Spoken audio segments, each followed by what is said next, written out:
sake of this assembly and all living beings, please turn the wonderful Dharma wheel to teach and guide us how to end birth and death, and quickly leave suffering and attain bliss, and quickly realize non-birth.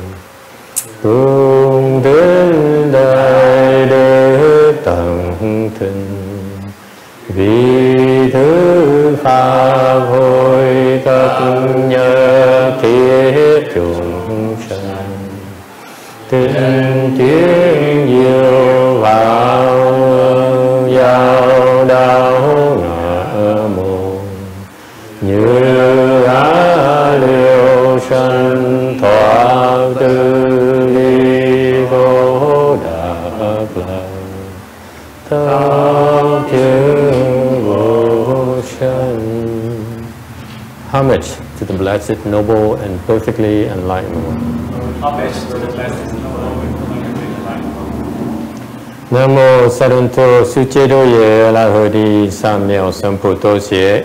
Nam mô Saranto Suchedo Ye La Hodi Sam Miao Samputo Xie. Nam mô Tarakta Atoya Daya La Hade Tam Miao Tam Bo Da Toa. Nam mô Tarakta Atoya Daya La Hade Tam Miao Tam Bo Da Toa. The unsurpassed, profound, subtle, and wonderful Dharma in 100,000 million aeons is difficult to encounter. Now that I'm able to see and hear, I will receive and maintain it. I vow to fathom the thus come one's true and actual principles.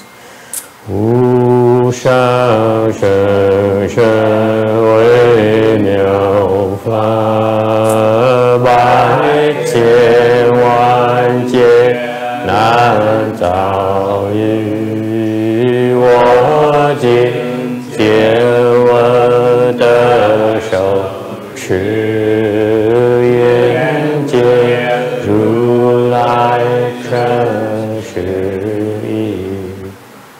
O Buddhas and Bodhisattvas, Venerable Shenua, Venerable Reformed people and all good advisors, Amitabha, Chư Phật Bồ Tát, kính thưa Hòa Thượng Thiên Hóa, kính thưa quý thầy cô và quý vị thiện tri thức A Di Đà Phật. 诸佛菩萨、师父、上人、各位出家人、各位善知识，阿弥陀佛。Today is the 15th of October, 2017. We are in Rosemead, Blue Mountain Temple to continue discussing the 6th Patriarch Sutra. Okay, let me see. Which slide are we on? Let me see if I can find that slide. Okay. Thank you very much. All right. 4th Patriarch. I think we're in 5th Patriarch, aren't we? Hình như tới ngũ tổ rồi phải không? Okay, 5th Patriarch. That's his rendition, his picture. Okay, and the last time, I don't know where we were last time, but last time we talked about the encounter between the 4th and 5th Patriarch. Thế em nhớ tuần trước mình nói gì ở đâu, nhưng đều nói đại khái là mình có nói cái phần mà giữa cái cuộc gặp gỡ giữa ngài ngũ tổ và tứ tổ. And Xin told me that it's incomplete. Thầy cô sư cô Hiền Tiến cô nói cái đó nó không có đầy đủ. So we found the Chinese original Chinese version. Mình có kiếm được cái tài liệu mà tiếng Hoa nguyên bản, so that it has more details of what really transpired. The connection between the 4th and 5th Patriarch. Cho quý vị thấy cái sự liên hệ giữa tứ tổ và lục tổ. All right, shall we go to it? Okay, let's go to it somewhere. It should be somewhere here. Okay, so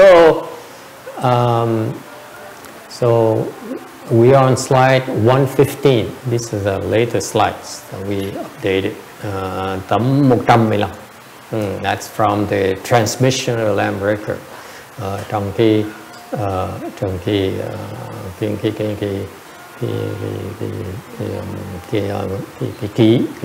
tập ký mà của mấy cái chư tổ. In a previous life, the 5th Patriarch was a pine tree planter. Kiếp trước thì ngũ tổ là một cái người chuyên môn đi trồng cây pine, cây thông. Okay. And he met the 4th Patriarch, gặp được tứ tổ đạo tín. And one look at the 4th Patriarch, this old planter, cái ông già này thấy được tứ tổ mừng quá. He says, I would like to become your Dharma vessel, or your disciple, được xin làm đệ tử của tứ tổ. And the 4th Patriarch took a look at him. Tứ tổ mới nhìn ông già này. He says, you're too old. Ông già quá rồi. Okay. And if I were to transmit it to you, nếu tôi dạy ông này nữa, you are really don't have the energy, you don't have the strength to cultivate and to propagate a dharma anyway. Giờ ta mà truyền cái pháp cho con già, con tu cũng được, mà con cũng không đủ sức mà hoằng pháp nữa. Okay. So he says, if you're really sincere, ngài mới nói, nếu như mà con thực sự mà thành tâm, then next lifetime come and look for me. I will transmit to you the great dharma. Nếu như ông mà thiệt sự mà thành tâm, thì kiếp sau ông tới ông kiếm tôi, tôi sẽ truyền cái đại pháp cho ông. Okay, so it comes with a sincere desire to learn a dharma. Thì bắt đầu bằng một cái tâm, một cái người mà muốn học cái đại pháp. And with a man who says, I'm committed to teach you the dharma if you follow my instruction. Và cái tứ tổ thầy nói, tên kia thầy nói rằng là nếu như mà ông mà thực sự thành tâm, ông tới ông kiếm tôi, thì tôi hứa ông tôi truyền cái đại pháp cho ông. That's the nature of the prior condition. Là cái duyên trước là như vậy. A little bit far-fetched for you Westerners, but this happens a lot more often than you think. Cái chuyện nó rất là thông thường, xảy ra rất thông thường. Đối với người Tây phương quý vị thì chắc là khó tin những chuyện này. Okay, and that's why when you listen to Dharma, you know, keep an open mind. Thì cái pháp này nghe quý vị nghe để mà tập là nới cái tâm ra. I mean, there are things in this world that is beyond our comprehension. Có những cái chuyện trong thế gian này nó xảy ra mình không thể mình hiểu được. Okay, especially when it pertains to the life experiences of the great sages. Oh my God, no, you're hurting my disciples' head. Nên nhất là những cái người thánh nhân đó, cái cuộc đời của họ nó có chuyện ly kỳ vậy. So it's fascinating what these great sages, their life experiences. Okay. 116, tấm 116. So the old man, after he got the promise from the 4th Patriarch, sau khi được tứ tổ hứa rồi đó. Okay. So he wondered, and he left, and he went over to the banks of a river. Thì đó mới bỏ đi tới cái dòng sông, cái bờ sông đó.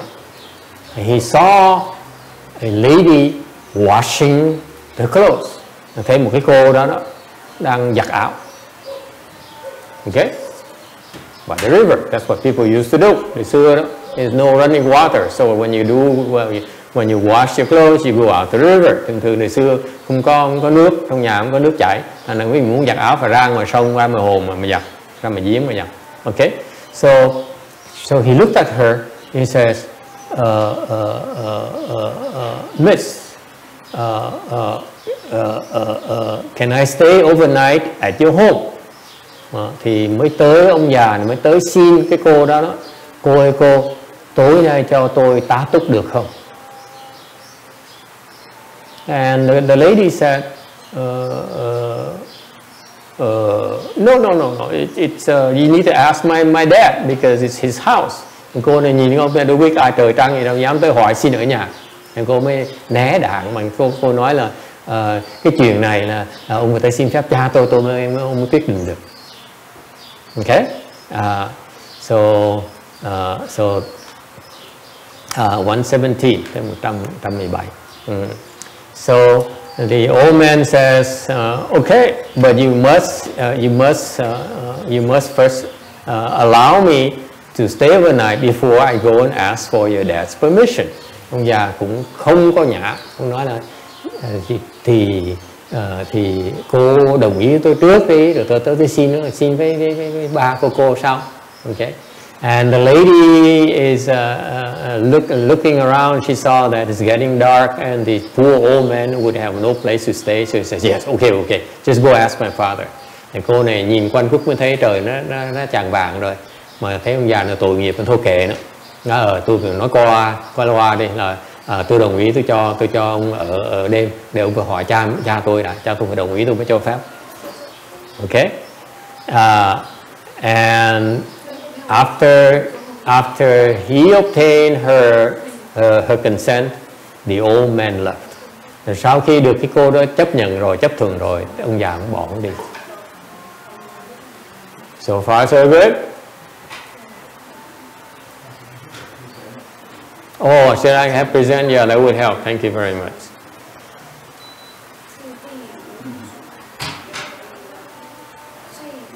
All right, so we're now on slide 118. And in a few days later, the young lady became pregnant. Vài ngày sau, vì những cái cô bị mang thai, thọ thai. Okay?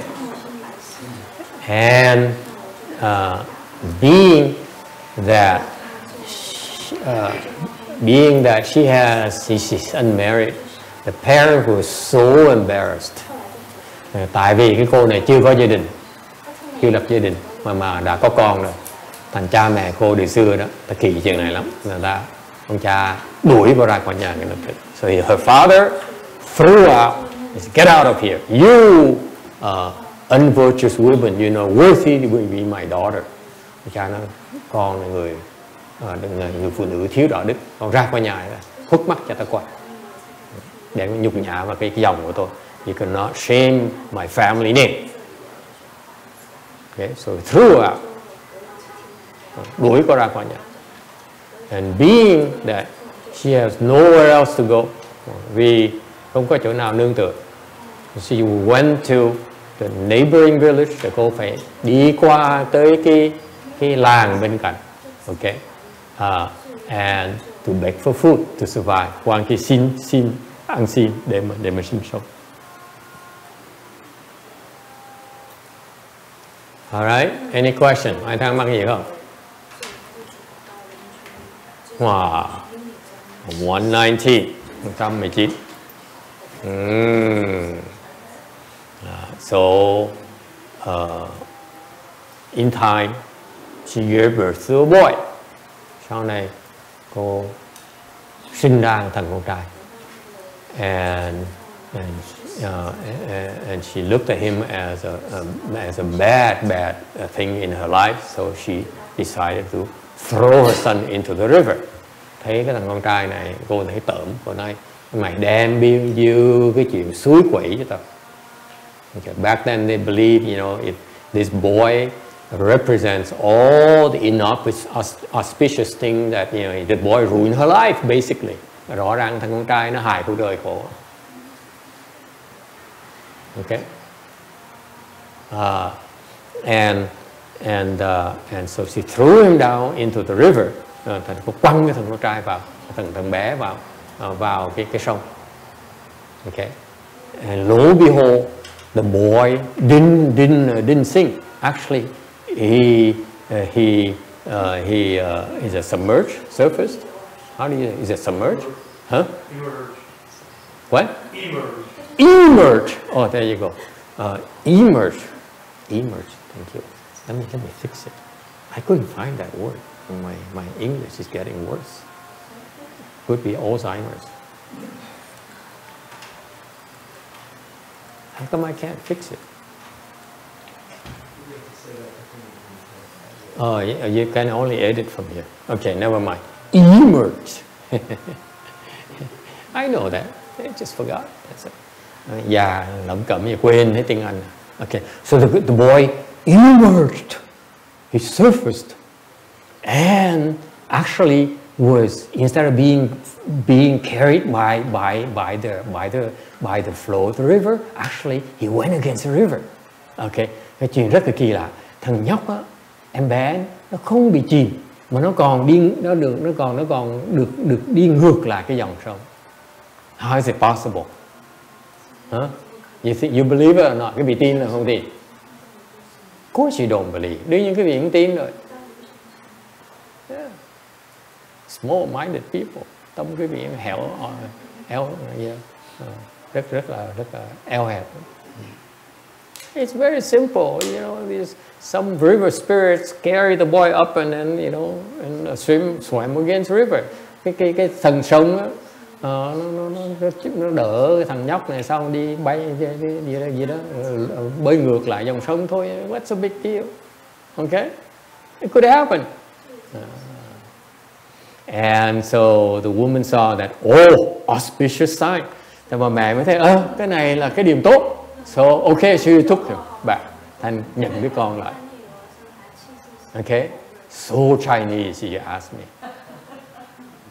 Rõ ràng cái tâm người Tàu nó giản dị như vậy, xui thì vất, mà tốt thì nhận. Okay, when it's inauspicious, throw it away. Auspicious, keep it.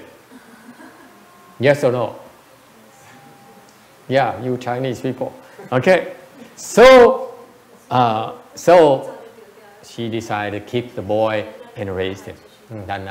Thành ra mày quyết định là giữ thằng con và nuôi nó. Alright? Of course, we all know this. It's clearly the old man that, you know, that the boy is really the old man, right? Cái vị mình ai cũng biết rằng cái thằng nhóc đó rõ ràng đó là cái ông già lúc trước, right? Đúng không? Yes? Yeah. I know it's at the tip of your tongue. Must be the old man, right? I believe in an old man too. Okay, but so that's why I asked you this. Thầy mới hỏi cái chuyện cô này. Okay, cô hiền thông. Yeah, you. Okay.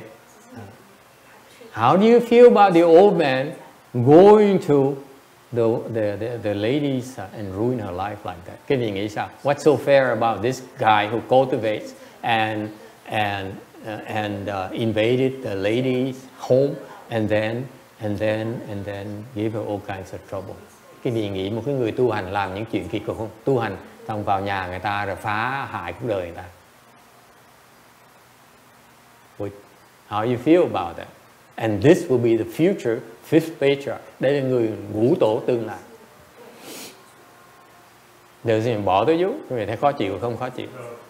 No. Text says categorically, absolutely not. The 5th Patriarch can do anything he pleases. Yes? Cái ông này, ông text ông nói là cái đã ngũ tổ rồi muốn làm gì cũng được hết. Okay? Once you are a patriarch, you can do anything. When you to become a patriarch, you can do anything. Cái người muốn sắp làm tổ, muốn làm gì làm. What about the rest of you who are more sane-minded?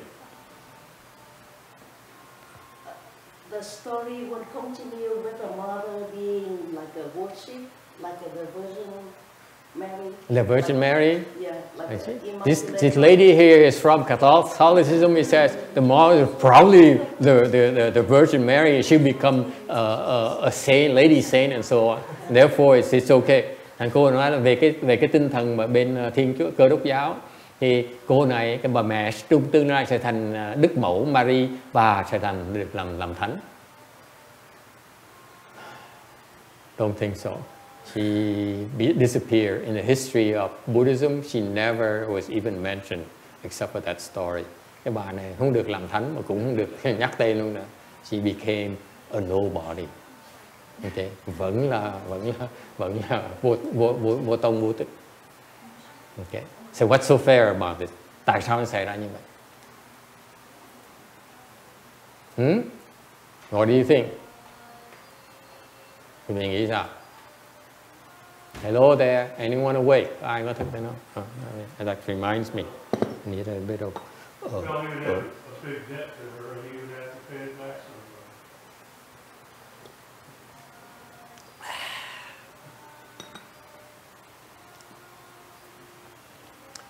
Well, you can make the argument. Thì mình có thể lý luận. He says, he asked for her permission to go to her home. Rằng là ông già này ông hỏi, cô cho phép tôi về nhà cô mà. So she went to her home. Này về nhà cô. He didn't ask for her permission to enter her father's home. Đâu có hỏi là xin tới nhà của cha cô đâu. He only asked, the old man only asked to go to her home. Ông già chỉ xin phép tới nhà của cô thôi. Agree, disagree? That's the first argument that text would make. Okay? Yes? Yes. Maybe she didn't understand what he was asking for. So now Sarah has a problem. She says she thought it's her dad's home. Okay? And yet the old man fooled her. Yes? She's an innocent young girl. Yeah, she's innocent. How could you ruin an innocent, nice girl's life? Một cái người cô con gái trẻ mà hại cuộc đời ta như. How could you, as a cultivator, do that? Mọi người tu hành sao làm chuyện đó được? Serious? Wow, how is it possible? Thì nghĩ sao? Huh? Prior to No, I'm asking you about your morals, sir. How could you, as a cultivator, say that because I want to become a 5th Patriarch, I'm gonna, take advantage of a nice young girl here. How would you feel? I have a hard time with that.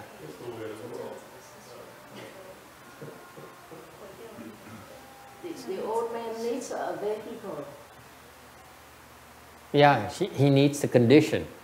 Don't use vehicle. Vehicle is like for Catholics. Okay, for us this is conditions. So just kidding. Okay, so don't you have a problem with that? I have a problem with that. I read the story. I don't like it. Honestly, I don't like it. Excuse me?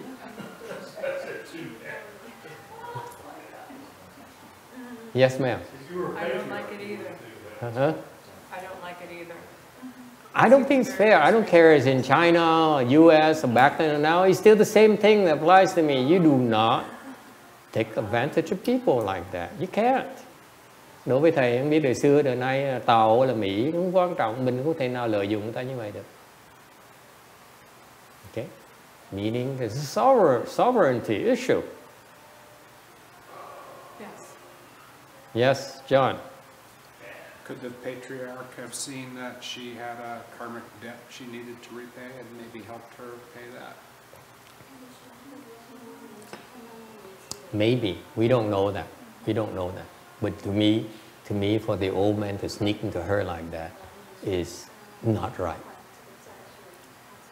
Even if for you to become a patriarch, I have a hard time with that. I don't care. It's not right. I don't feel good about it. Especially when you ruin a person's life. You can't do that. I don't care. You save 100,000 people and you ruin one person's life, there's no reason for that. I don't care. You can't. Cá nhân thầy chịu cái này không được. Thầy nói là tại sao mình có thể làm tổ sư đi nữa, mà làm đại sư nữa, mà mình hại một người, cuộc đời một người là cái đó mình không thể làm được. You cannot do that. Mahayana, we can't do that. You can ruin a person's life. Because basically, after this story, she's gone. She disappeared. After he became later on, in the next few slides, you see that the mom disappeared from the history. She just disappeared. She became a nobody. She's out of the picture. Yes? Do you think at the time, the culture, it was okay to demonize woman as, not as a human being, but so that way it was acceptable back then, writing like that? He could have, I don't know, he could have gone, let's say, into a married couple as well. Can he? I mean, why does he have to pick on this innocent girl? See my problem? Cái vấn đề thầy có như vậy nè. Ông này có thể tới chọn một cái gia đình khác, ta giàu có sang trọng. He can go into any woman, if she goes to her home, she can go to any woman's home. Let's face it. Okay? Why didn't he pick another, decent family, has a well-to-do and so forth, and they expect a child? Why didn't he do that? Why he just, invaded a young girl? And thầy khó chịu cho đó. Yes. Without excusing the behavior of invading an innocent girl, perhaps his early life was made difficult by he wasn't in an auspicious setting. Because of being born to an unmarried woman, he would have, as a child, it wouldn't have been an auspicious setting, and it would have put him in contact with experiences perhaps his soul needed. Point well taken, because then you see that next slide, number 120. Now I can't even do it. Present. Okay. Now, the rest of the story, you see that because of his poor condition, he got to see the 4th Patriarch, whereas the 4th Patriarch would not be invited to a rich family's home. Okay. So there's some conditions justifiable, but to me, for that to happen, I fail to understand. That's I admit to you that my limitation. I don't understand how is it possible that a patriarch would do that. Okay. Thầy nói cái vị biết kìa, cho cái vị thấy là thầy đối với thầy không hiểu được cái tại sao mà ông ngũ tổ ông đi làm cái chuyện như vậy được. I don't get it. To be honest with you. I get it. You get it? Yes, sir. Bad habits. Bad habits? Suppose the 5th Patriarch cannot do that. Ông tổ ông làm, 5th Patriarch cannot do that. You don't know yet. The patriarchs are exemplary. Okay? So they cannot have such conditions to become a patriarch. It's not right. Cái duyên. Oh, you missed the part where actually is the old man who jumped into a woman's and so that he can be born again and chase after the 4th Patriarch. That's the story of 5th Patriarch. To me, I don't get it. Honestly, I could not reconcile this. Okay,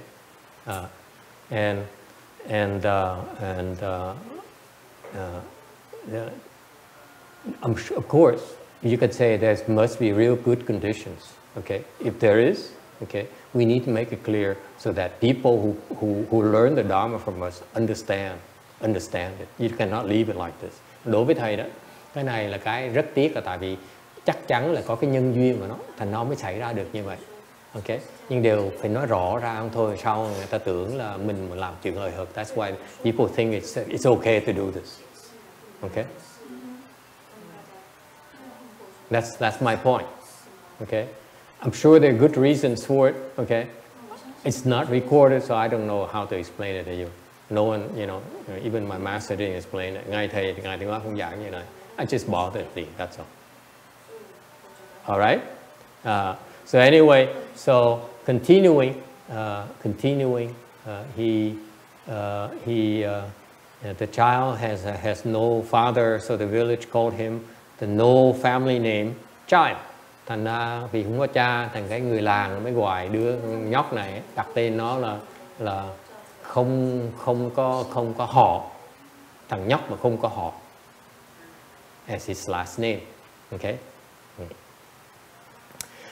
This child here grew up and is very adorned. Thằng nhỏ đẹp trai vậy rồi. Okay. And one day, a sagely man, okay, took a look at him. Một ngày đó, một cái người hiền thánh nhân đó, thấy đứa bé này. He says, wow, if the Buddha has 32 hallmarks, nếu mà Đức Phật có 32 cái hảo tướng đó, thằng nhóc này có thiếu có 5 tướng rồi.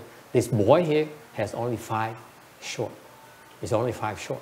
Thì cái hảo tướng thằng nhóc này thua Đức Phật có 5 cái hảo tướng. Cái đẹp trai như vậy. He's very, very, very handsome.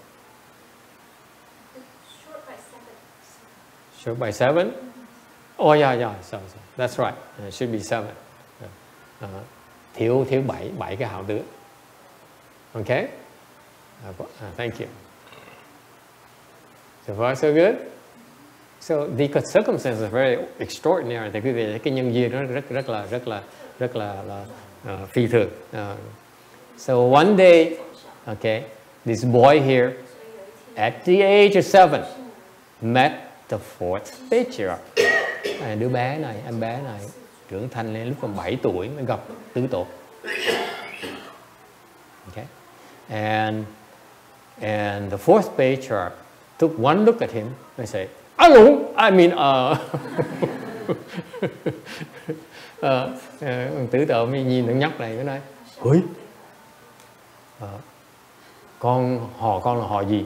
He asked, what is your surname? Mới hỏi là con từ cái họ con là họ gì? That's how the Chinese say. I think what is it? Say, 你贵姓, right? 贵姓. So that's the similar. So he said, bên người Tàu ta có cái lịch sử ta nói là ông là họ gì? Okay. Here we say, what is your name? So I say, I'm John.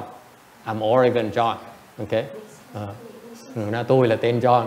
Còn bên kia người Tàu ta nói ông là họ gì? The Chinese ask, what is your family name?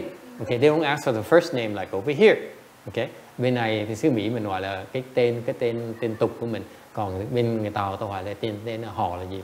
Vietnamese, so you ask, họ là tên. Họ là tên. So in Vietnam, same thing. We ask for the name. We don't ask for family name. Back then, so ask for the family name. What is your family name? Reply says, I have a family name, but it's not the ordinary kind. Đứa nhỏ mới trả lời, mới 7 tuổi bắt đầu nó trả lời léo. Nó nói là có họ thì có, nhưng để không phải họ hay loại họ bình thường. Okay. And so the 4th Patriarch pursued him. Tứ tổ mới hỏi tiếp, vậy nó là cái gì? Vậy cái họ là cái gì? Họ gì vậy? And the child said, it's a Buddha nature. Nó là cái Phật tánh. Okay, and so what is it? At the age of 4, at the age of 7, the boy already knew, because in Chinese the family name and the nature is a homonym. Okay, has the same sound. Thằng nhỏ mới 7 tuổi nó đã biết nghịch rồi. Tại cái họ tiếng Tàu, tiếng họ với lại cái tính đó, nó cùng một cái âm thanh với nhau. Poinsu. Right? So he says it's a Buddha nature. Any questions? Ai thắc mắc gì không?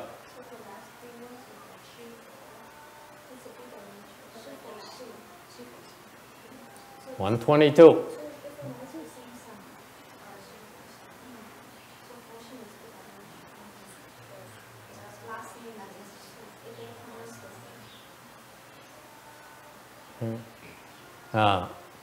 So the 4th Patriarch says, you really have no family name? Tứ tổ mới hỏi, thiệt sự con không có họ hả? The child replied, the nature is empty. That is why there's no name. Thì thằng nhóc mới 7 tuổi, không ai dạy hết mà trả lời là cái tính thì nó không, vì vậy không có cái tính, không có cái họ. Okay, he's playing on the word, the homonym. Okay, he says, sing meaning your Buddha nature is empty. Therefore, even I give you your family name, it's still empty. That's why it really has no family name. Nghe có hiểu không? You understand? Là cái Phật tính nó là không rồi. Thành vì cái họ tôi là cùng một cái âm thanh của Phật tính. Là tôi cho thầy cái họ tôi đó, cũng như Phật tính đều là không. Có nó không thực nó cũng là không. 17 tuổi nó khiếp không? Can you, isn't it frightening? At the age of 7, he got it already. No one ever taught him Mahayana. I'm sure his mom never read a sutra to him. Chắc chắn với quý vị là mẹ nó không bao giờ tụng kinh cho nó nghe hết đó. And not like your children nowadays, you know, pretty soon you'll be, you know, A Lung will get on the internet and listen to Master YongHua's lectures in a year or so. Nên cái biết thời buổi này con nít rồi quý vị chắc bắt đầu nó lên YouTube nó coi mấy cái bài giảng của thầy được rồi. Okay? Instead of playing games, hint hint. No, say a soul master. Yeah. And so this boy here, and not only is his appearance extraordinary, but his mind is also something else. Quý vị thấy cái tướng là nó lộ ra cái tính của nó. So the outside is a manifestation of the inside. Ở ngoài, ở trong nó mới lộ ra ở ngoài. Okay? So the 4th Patriarch was so impressed that he decided to follow the boy home. Thành tứ tổ mới thấy nhỏ nó hay quá, mới đi lẹo đẹo đi theo nó về nhà. 123, 123. Then he proposed a mom to allow the child to come back to the temple with him. Thì tứ tổ mới khuyên bà mẹ đó là cho thằng nhóc đi theo ổng về nhà, về nhà thờ, về chùa. Okay, and the mom was so happy. He said, "Yeah, please take him. 7 years is enough." Mẹ mừng quá, nó thôi đi lấy, ngài lấy đi. 7 năm khổ tôi quá, khổ tôi. So after that, we never heard from her again. Okay, bà biến mất luôn. So see what I mean? Speaking of being used and abused. And so the boy followed the patriarch to the temple and began the pure life. Và thằng nhóc nó trở về đi theo tứ tổ về chùa và bắt đầu sống cuộc đời thanh tịnh. Any questions? Ai nói mắc gì không? So that's the history of why. That's why the boy went to the temple with DaoXin Patriarch. Đó, cái sự tích là tại sao thằng nhóc nó bỏ nhà nó tới chùa nó ở với ngài tứ tổ. Yes. It reminds me about the story how Jesus came to Mother Maria and then she was a virgin that she gave birth to him. So this story is similar to that, right? Remind me, please. I never studied catechism, whatever, and I admit ignorance. I plead ignorance, please. So, what's the story in Mother Mary and Jesus? So the story where it's like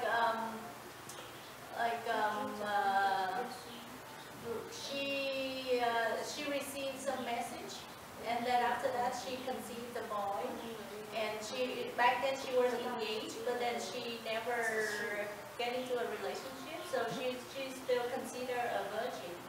And then after that she gave birth to Jesus. And then I think like nowadays people argue about that, like it's impossible for a virgin to give birth to a child. Okay, so the question says in Catholicism, Virgin Mother Mary gave birth to a child without a husband, without a sexual relationship. So very similar to the 5th Patriarch story, but Yes, other comments. Nói là có cô nói là chứ cô nói là như câu chuyện của bên Thiên Chúa giáo đó, là Chúa Giêsu đó, là mẹ Mary mà đẻ ra đó là không có cái liên hệ tình dục mà đẻ ra. Anyone? I had 2 comments here. Yes, ma'am. It's called the Immaculate Conception. The what? The Immaculate Conception? Conception. Why is it called immaculate? Because it involved no sexual contact. Oh, that's called immaculate? Immaculate Cool. Conception. See, now we have a new terminology in Buddhism. We học cái chữ mới. I can use it next time. Immaculate Conception. Story also that she was visited by the Holy Spirit, and That placed the baby within her. So it was an immaculate. It didn't involve another human. It didn't involve. What do you mean visited by the Spirit? the Christian God is believed to be a tripartite God, Right. Father, the Son, and the Holy Spirit. Right. All parts yet all one. So in Buddhism we have duality. Here's triality. All three, but all singular yet together.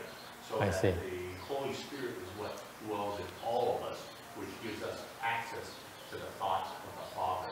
And hence that Spirit gave the conception, Immaculate Conception, to the Immaculate Conception. Patriarch. Oh, The story along. how cool. Why do we have something like that in Buddhism? It makes sense to me. You kind of do.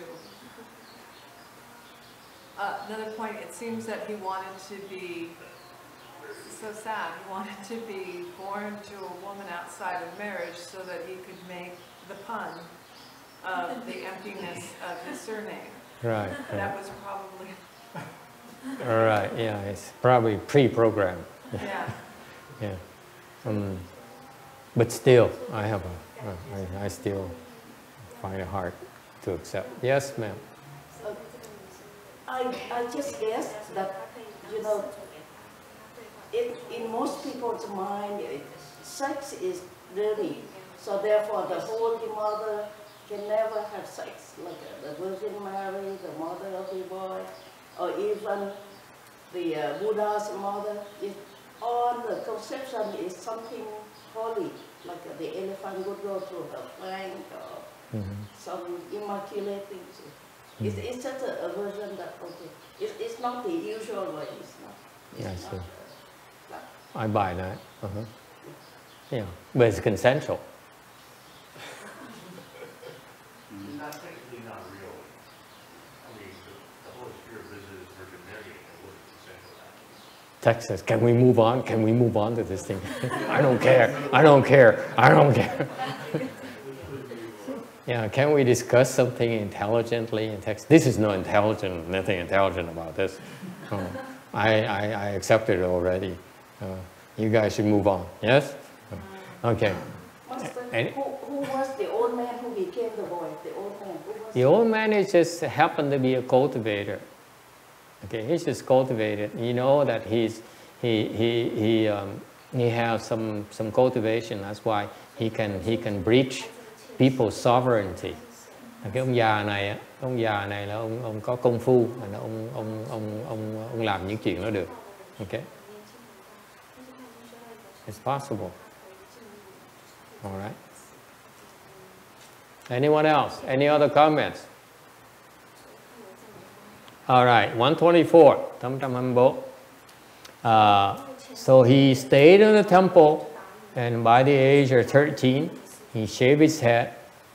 He was allowed to shave his head, and was named HongRen. Thì cái ông bé này ở trong chùa được 6 năm, 6 năm làm việc, 6 năm và được sư phụ cho xuất gia. And during these years, this whole time, whether he shaved his head or shaved or not, mặc dầu có chưa cạo đầu hay không cạo đầu, he worked during the day and sat in meditation at night. Thì ban ngày thì làm việc, ban đêm thì thiền. Okay, he never lied down, không có nằm xuống ngủ. Okay, and he worked his butt off. Một ngày làm việc rất là tích cực. That's how his time was spent in the temple, ở trong chùa như vậy đó. A hint, okay? You work. You listen to the story of these great men and you notice what's different about them. Khi vị nghe những cái chuyện mấy cái vị vĩ nhân này, cái vị khoai, tại sao sau này trở thành vĩ nhân? Because he worked and worked every single day, mỗi ngày đi làm việc. Even as a boy, lúc nhỏ, nhỏ phải cái tâm đã đi làm việc rồi. Is that clear? All right.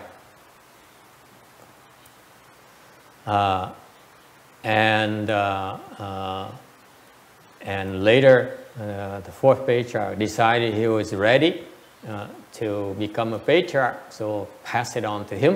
And the same year, the 4th Patriarch died, entered stillness. Thành sau này đó, thì ngũ tổ đó, tứ tổ mới thấy là duyên nó tới rồi, mới truyền cái tổ, cái địa vị tổ cho hoàng nhẫn, và cùng năm đó tứ tổ chết. Alright.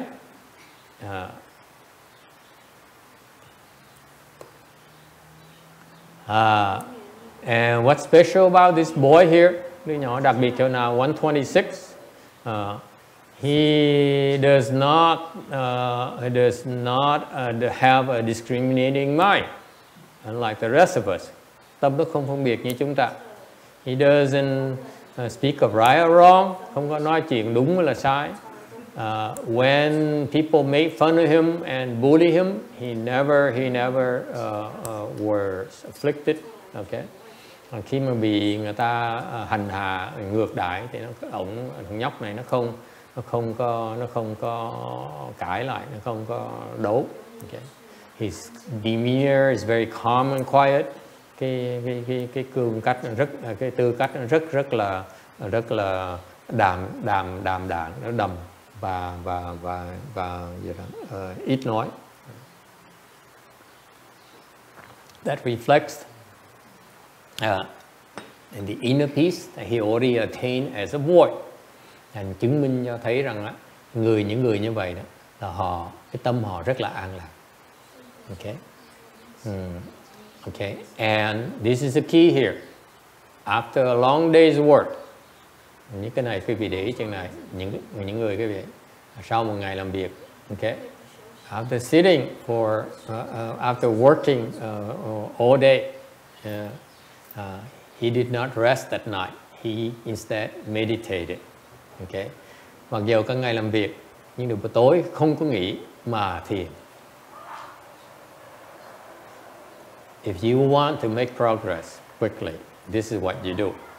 Khi bạn muốn tiến bộ thì tu hành là như vậy đó, là tối thay vì mệt mỏi muốn nghỉ đó, đừng có nghỉ. When you're tired at night, do not rest. Meditate. Ban đêm mà mệt mỏi đó, đừng có ngủ tới 11 giờ sáng. Mình ngồi mình thiền. And in that way, you become enlightened even before you reach 20. Những người bởi vậy đã chưa tới 20 tuổi đã giác ngộ rồi. The boy became enlightened already.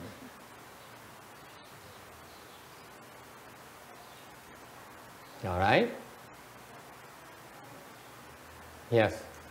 Master, on the last 125? bullet point. Oh, What the importance, because you also emphasize the working hard all day. yes. How is it important? Like, you mean?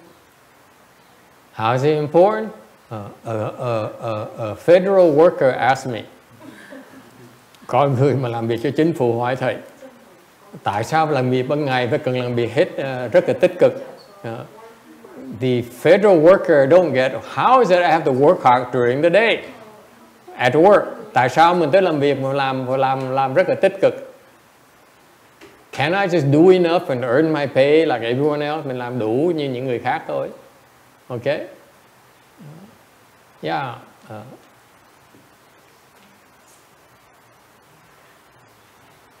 Why you have to work hard? is the question, right? Because you said all the patriarchs, like, they really work hard during the day, and then, you know, instead of sleeping, they set in meditation. So I understand the meditation part because it shows that determination, even if so hard, working hard, after that they choose to meditate. So is that working hard all day is just to, they just put that in order to emphasize that even that worst situation, you know, they can sleep and meditate, or is it really working hard all day is also important? No, this is a special case. Câu hỏi này như vậy nó có đặc biệt là this is a boy whose chance was to live in a temple. Đây là cái duyên một cái người con nít mà nó vào chùa nó ở. You know, I was at Long Beach Monastery and we had around 14 kids who were training, who was trainees. Hồi thế ở chùa Long Beach có 14 đứa con nít from the age just recently made. Yes. Look at that. Wow. Hey, applause is warranted. Vỗ tay. Look at this. Okay, now I have a prize.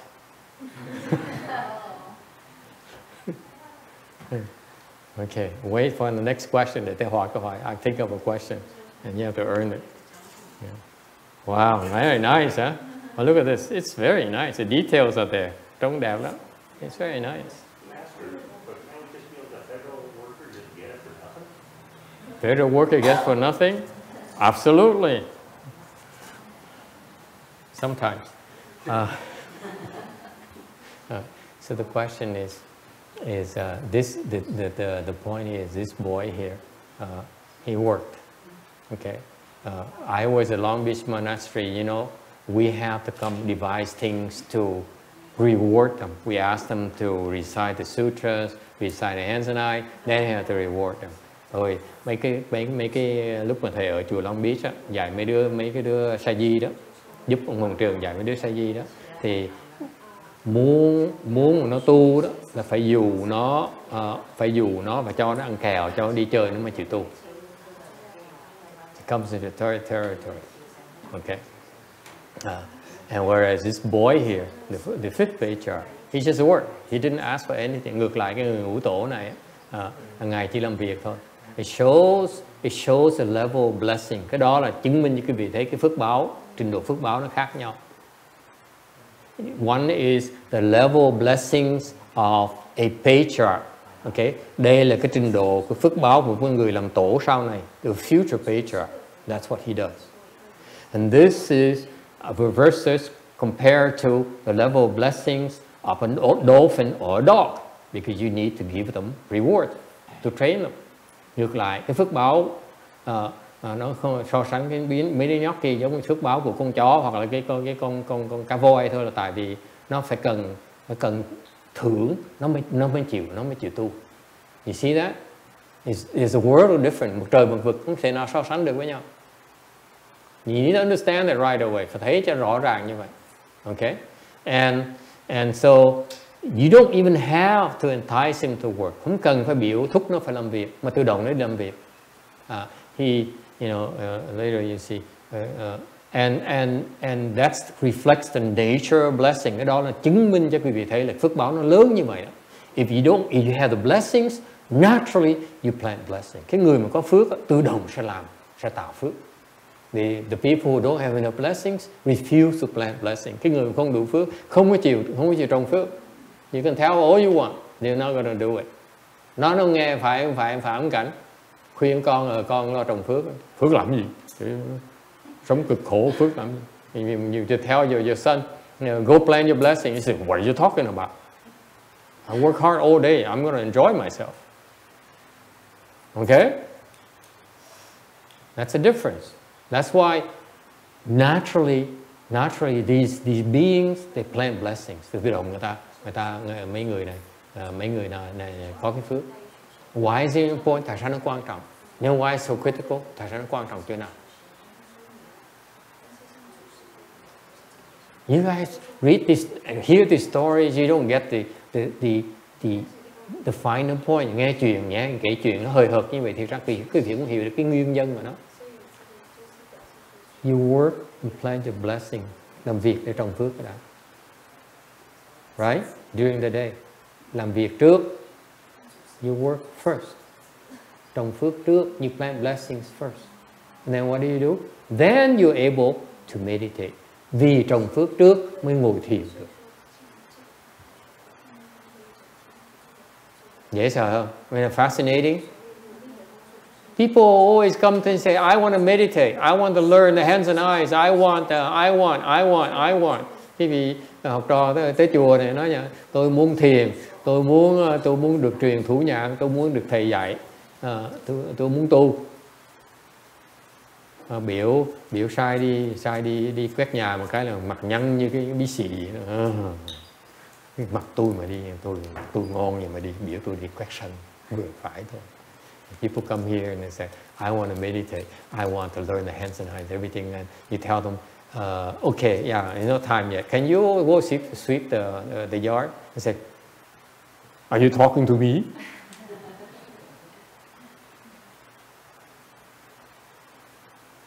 Mấy người như vậy dạy nó cũng vậy thôi. You teach such people, it will take many more lifetimes. Any question? Ai thắc mắc gì không? Yes, ma'am. The common belief is hard work is a virtue, laziness is a vice. So if the young man work hard, is considered a virtue.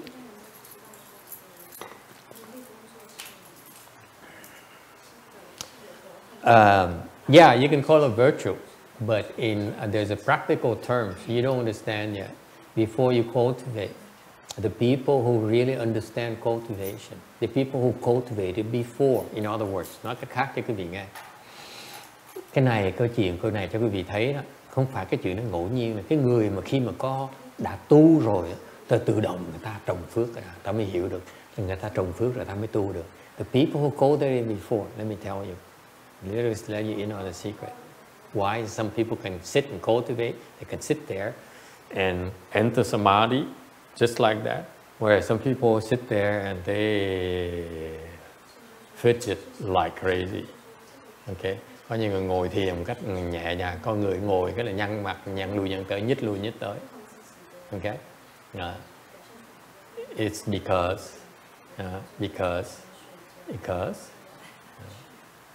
they have blessings to be able to practice there.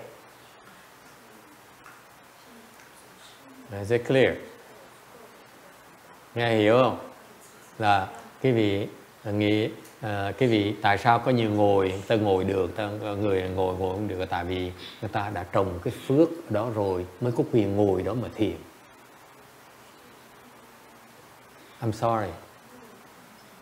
This is a reality. Okay? It takes blessings there for you to meditate there. Có cái phước ở đó mới ngồi đó được. Is it clear? So that's why once you're able to meditate to a certain level, then you realize, wow, you naturally go and create blessings. You don't even think about cultivation, about sitting anymore. Thành cái vì khi một người còn tới mà tu tới trình độ nào đó, tự nhiên hiểu tự động mình đi làm việc thôi, không cần ai thúc mình đi làm. You don't need to be reminded. They don't need to be reminded to go and work. Whereas the people who at a low level, những người trình độ thấp, you remind them, go plan your blessings. Say, oh yeah, tomorrow, mañana. Người cái trình độ chưa tu tới nơi tới chốn, biểu khuyên họ đi trồng phước, họ nói thôi ngày mai đi, đợi ngày mai rồi trồng cũng sao, không trễ gì. It's still time. Okay?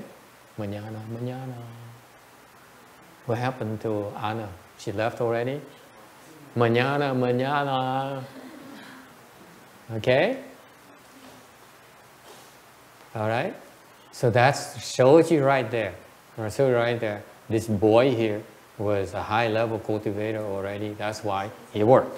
And then he can sit in that spot. Thành ra cái ông này đã từng tu cao rồi, thành ra tự động tới làm việc cái đã thì mới có quyền ngồi đó mà thiền. Alright? And you find out if you have the blessings there, you can meditate, you progress very quickly. Cái người mà biết trồng phước á, thì cái chỗ đó tu bao nhiêu tới là rất là lẹ. It's been proven. 12 years I observed already. 12 năm trời thầy quan sát rồi. Alright? That's exactly what the 5th Patriarch did. He worked his butts off. Cái ông ngũ tổ như vậy, làm việc hết sức mà làm việc. Cứ nhóc đi hết sức làm việc. Thì tối ngồi thiền một cách có thành tựu. During the day he worked his butts off. At night he's able to enter samadhi.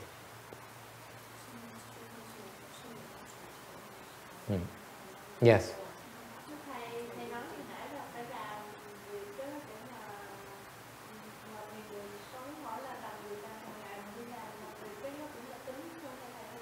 He says the question is I said that you have to work before you can meditate. So the question is, can I go to work? Does it count? Right? Hỏi là phải làm việc mới ngồi thiền được. Thì nói là trồng phước mới ngồi thiền được, không phải làm việc đâu. Làm việc đây làm việc cho chùa, là trồng phước ở chùa đó. Okay, thì ngồi thiền ở đó ngay được. Okay. So the point here is that you plant blessings right there. That's why you're able to meditate right there. Okay. So for example, ví dụ, there are a lot of people. Notice a lot of people who are very devoted Buddhists who planted blessings at let's say Hinayana Temple. Thầy để ý thấy có nhiều người ta rất là tin tưởng Phật pháp, mình chạy tới cái chùa Nguyên Thủy đó mà cúng dường, mà làm việc làm công ở đó. Tới đây thiền được. They come here, they cannot meditate. Ngồi đây mà chỉ ngồi kiết già là nhăn mặt bỏ đi. Come here and you teach them get in full lotus.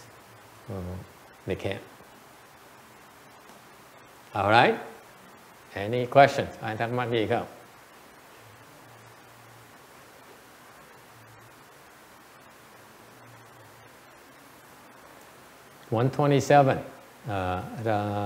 Tấm 127. So Master HongRen lived in the mountain. That's why it's called East Mountain Dharma Door. Sau này được gọi cái pháp của ngài ngũ tổ gọi là Đông Sơn, cái pháp của Đông Sơn. And what is different about the 4th and 5th Patriarch is that they are the first one to establish the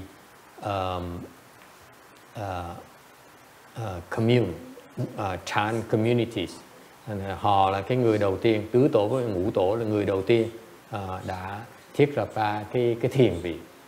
Okay, before that, Bodhidharma and so forth, they don't have communities.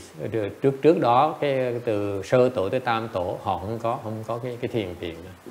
Okay, and for these Chan communities, they also set the standards. Họ bắt đầu họ tạo một cái môi trường so that they're able to sustain themselves, because remember they are in the mountains.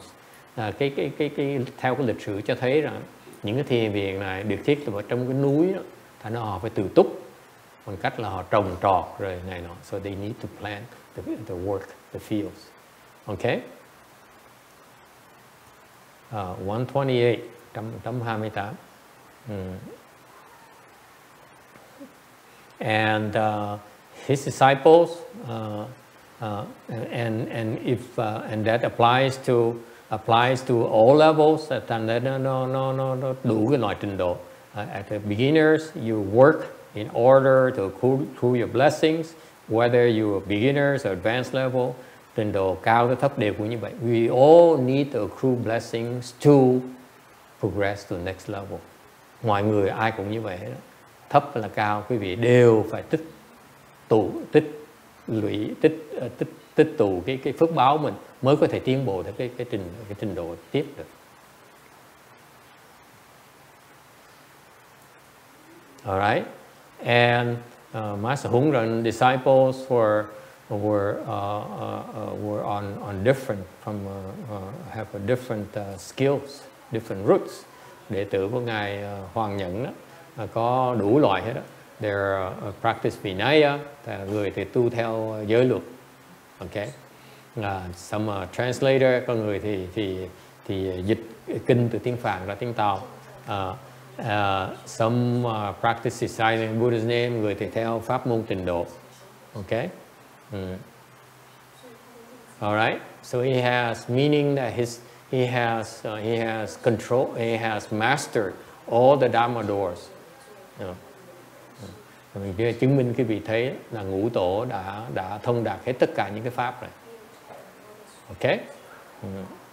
129. Tâm 129. So a lot of people came, heard of him, the king, and the fourth patriarch, the fifth patriarch, stayed in the same monastery that he inherited from the fourth patriarch. And as more people came, he expanded to the east side of the mountain. That's why it's called East Mountain Teaching. Thành ra ngài ngũ tổ đó là ngài giữ cái truyền thống ở tiếp tục cái hưởng thừa kế cái chùa của ngài tứ tổ. Thành ra người ta tới dạy càng ngày càng đông. Tứ tổ có 500 người thì ngũ tổ thì 700 người. So what happened? The fourth patriarch had about 500 followers, students who resided there. Fifth patriarch, the number, it went up to 700, and so he had to expand. So he expanded to the eastern side of the mountain. Thì ngũ tổ đó có 700 người học trò, thêm 200 người nữa, thành ra ngài phải xây thêm sẽ cất thêm về phía đông của phía núi, thì mới gọi là Đông Sơn như vậy. And he left behind the treatise on the essential cultivating Dharma. Là ngài để lại cái tu tâm yếu luận. Okay, là một cái tài liệu mà dạy về pháp môn thiền tông đầu tiên của xứ Tàu. So this is happened to be one of the earlier teachings of the Chan master. All right. Any questions? Yes. Is there a good English translation of the Essentials of Cultivating Mind? Is there a good English translation? Có cái bản dịch nào không? Not that I'm aware of. If you want a good translation of a Chan master at his level, you don't have it. Honestly, it's not available. Hiện bây giờ không có cái người nào đủ sức. It's no one who is able to fully comprehend his teaching. Bây giờ không có ai mà có đủ sức mà hiểu được cái bài dạy của ngài ngũ tổ. Okay.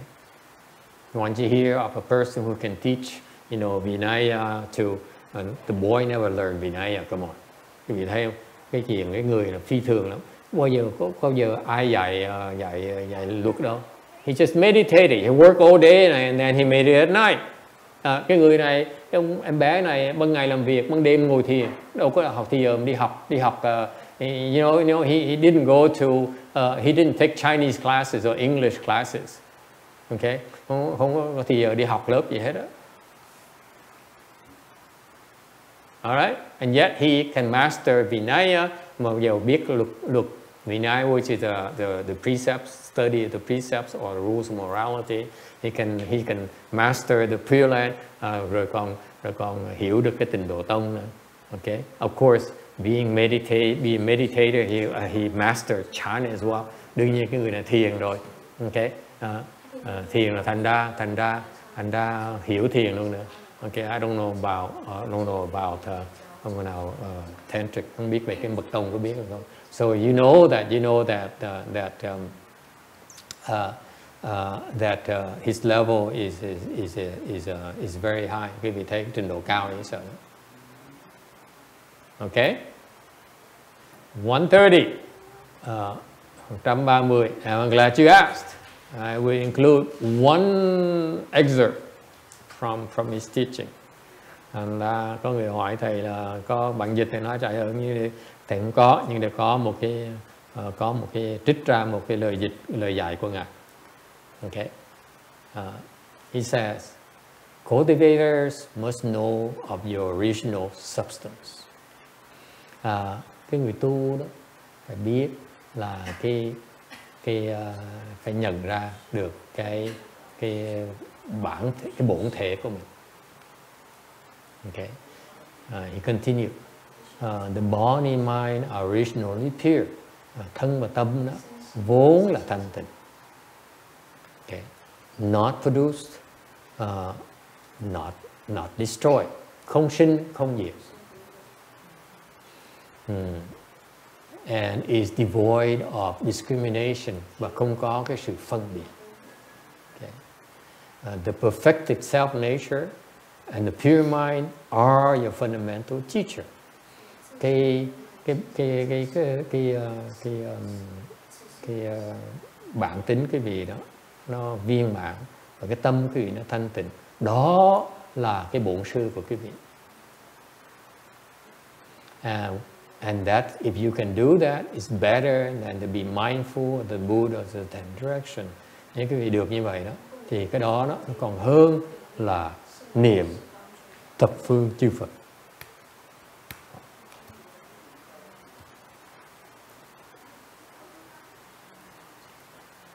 Questions? Ai thắc mắc gì không? You want the translation? If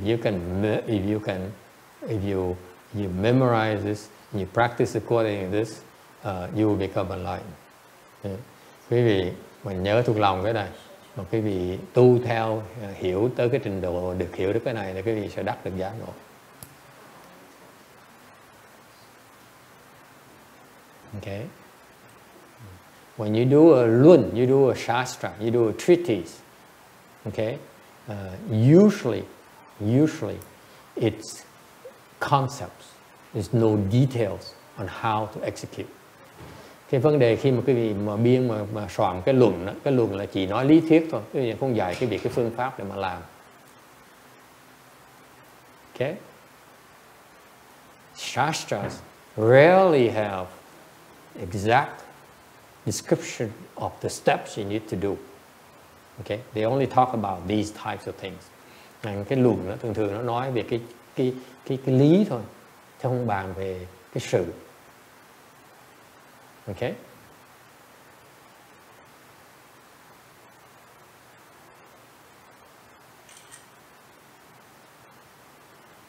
So, what does it mean? Nghĩa là sao? He said, if you want to cultivate, có nghĩa là nếu quý vị muốn tu. Let me translate for you. Để dịch ra quý vị nghe. Okay. Quý vị muốn tu. You want to cultivate. You want to accomplish the way. Quý vị muốn hiểu cái đạo, đắc đạo. Okay. From now until you accomplish your way. Từ bây giờ cho tới khi mà quý vị đắc đạo. Okay. You must be aware of your Buddha nature. Which is the essence that you have. Your true essence, your true being is something called Buddha. Là nói cách khác, từ đây mà tới khi mà quý vị đắc đạo, quý vị phải nhớ rằng là thấy rằng là cái bổn thể quý vị là thiệt sự là cái Phật tính. Okay? You have the Buddha nature. Quý vị có cái Phật tính rồi, you're right there already, quý vị có sẵn rồi. Okay? And the body you have right now, the mind you have right now, cái thân của quý vị. Okay? Yes, your body is short. Yes, your body hasn't bathed for a few days now. Có nhiều người cái thân quý vị nó hơi lù một tí. Có người mấy ngày chưa tắm. Okay, few days. Okay. Okay. But that body is pure. The body, cái tâm đó, cái thân đó, cái tâm, and your mind. Okay, your mind, the mind that's full of greed, anger, stupidity. Okay, cái tâm quý vị đang có tham sân si đầy rẫy đó, thiệt sự đó đó. Okay, nó là thanh tịnh. It's fundamentally, originally, it's pure. Nó vốn là thanh tịnh. What does it mean? Nghĩa là sao? Who you are right now. Quý vị, cái tâm quý vị có ngày hôm nay, cái thân quý vị ngày hôm nay, the body you have, the mind you have, has evolved from something that's originally pure. Thì vốn bản tính nó vốn là nó thanh tịnh. Okay? It's free from discrimination. Nó không có cái sự phân biệt. Right now your body, your mind is full of discrimination. Hiện bây giờ cái tâm quý vị nó toàn là phân biệt không? Yes or no? He says, I don't understand what this guy is talking about. Nói ông thầy nói thì tôi không hiểu gì hết đó. Okay? You discriminating with what you can understand, what you cannot. Tâm quý vị nó bắt đầu phân biệt là hiểu được và không hiểu không được. That's discrimination right there. Can I explain it in a way that you can understand? Tại sao ông thầy giảng cho quý vị hiểu được? Okay, this is boring. Cái này nó nghe nhàm quá, không hiểu. I'm wasting my time, phí thời giờ của tôi. Okay, your mind is full discrimination. Cái tâm quý vị nó toàn là phân biệt không, phân bì. You're always complaining. Chuyên môn than phiền. Yes or no? Okay? Not produce, not extinct. Not produce, not destroy. Không có sinh, không có diệt. What does it mean? Your mind is not produced, not destroy. Cái tâm nó không sinh, nó không diệt. What does it mean? This is your truth. Đây là sự thật của quý vị. This is who you are. Even that lady right there who's sleeping. Bà đang ngủ đó. Okay, you ask her mind is pure, her body is pure, originally. Cái cô đang ngủ đó là cái tâm vốn là thanh tịnh và cái thân vốn là thanh tịnh. See? It touches her Buddha nature, right? She says, oh yeah, I feel. Đụng là nhúc nhích ngay lập tức. See that? And then he says, oh, it feels good. Now I know I'm pure. Let's keep on doing this. I'm pure already. What do I care? Mình đã thanh tịnh. Kệ đã ngủ thêm một tí nữa. Let's sleep a little bit more. Okay?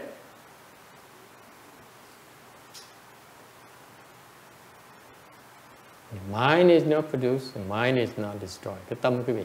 What does it mean your mind not produced and not destroyed? You hear this a lot in Buddhist teaching. Nghe cái này hoài. Nghe rất là nhàm luôn, không ai hiểu. What does it mean?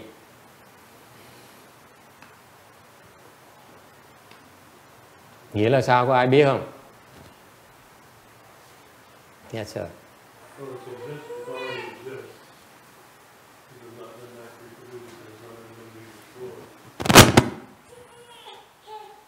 Is that me? See, that's production. That's production. Where's production?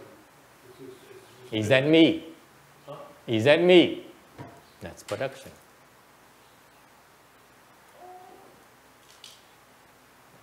Get it? No, you don't get it. See?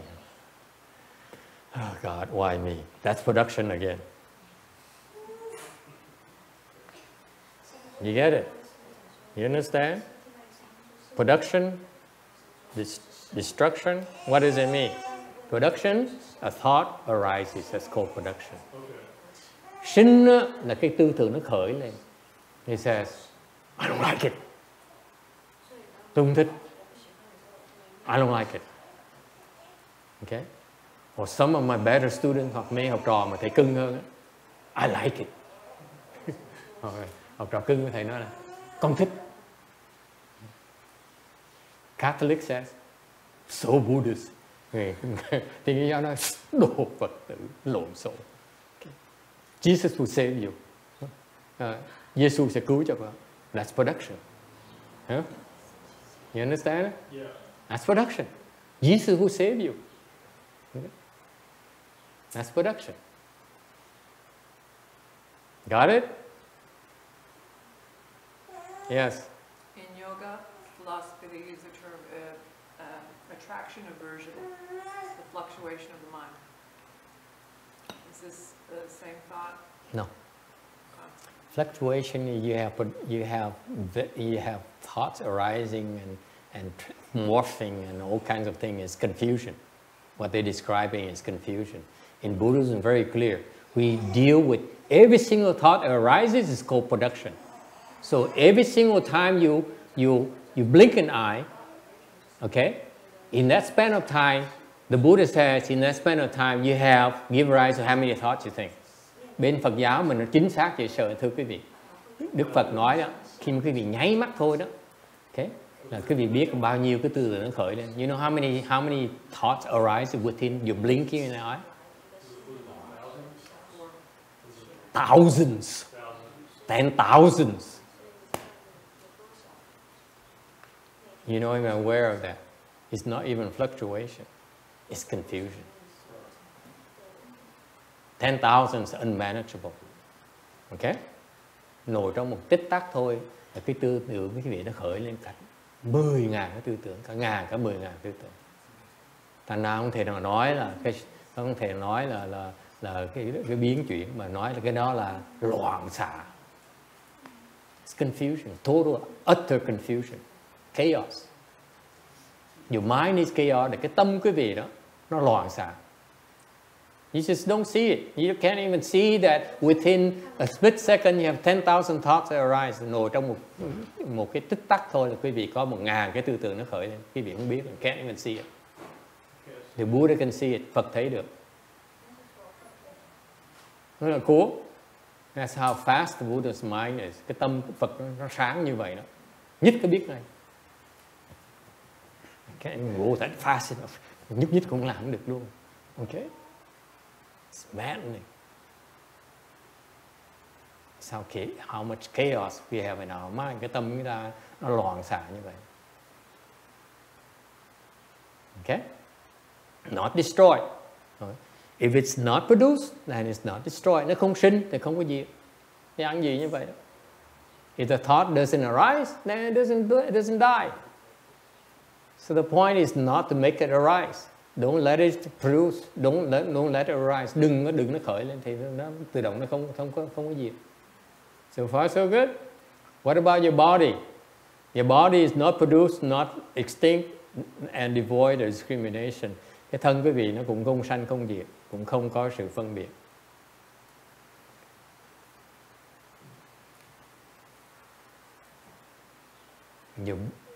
Your Buddha body, your Dharma body is not produced, not destroyed. Cái pháp thân quý vị đó, you have something called, once you get to a stage of a Bodhisattva, một khi mà quý vị tới cái địa vị của Bồ Tát, I mean a Bodhisattva, not your neighbor. Thì khi thầy nói Bồ Tát là một cái vị Bồ Tát thiệt, chứ không phải cái người láng giềng của quý vị. Okay? Người Bồ Tát thiệt. Then you have something called Dharma body. Lúc đó quý vị có cái gọi cái pháp thân. The Dharma body is not produced, not destroyed. Lúc đó cái pháp thân quý vị thấy được cái pháp. You will own something called a Dharma body. Lúc đó quý vị có được gọi là cái pháp thân. Right now you have how many? Zero. Very good. Okay? Don't say 3. 30. Oh, 30. She remembers. Okay. Hiện bây giờ quý vị không có pháp thân. Right now you don't. I'm sorry. You are not a member of the Dharma Body Club. Quý vị hiện bây giờ chưa có làm cái thành viên của cái club đó. Club là có pháp thân. Okay. When you have a Dharma body, it is not produced, not destroy. Cái bát thân quý vị, nó là bất sanh bất diệt. It's forever. Nó thường hữu. Okay? It doesn't limp, nó không có đi cả học cái thọ. Okay? It's not hungry, nó không có đói. It's always happy, khi nào nó cũng sung sướng. Okay? No disease, nó không có bệnh. So far so good. That's a Dharma body. Cái đó là cái pháp thân. Okay? Devoid discrimination. Well, when you get him, then you see devoid discrimination. Rồi cái mà không có phân biệt là lúc khi bị có pháp thân sẽ thấy nó không có phân biệt. Okay? Right now I can't describe it to you. Bây giờ nói không được. Anyone? Any question? Ai thắc mắc gì không? Yes? Okay. Yes, question.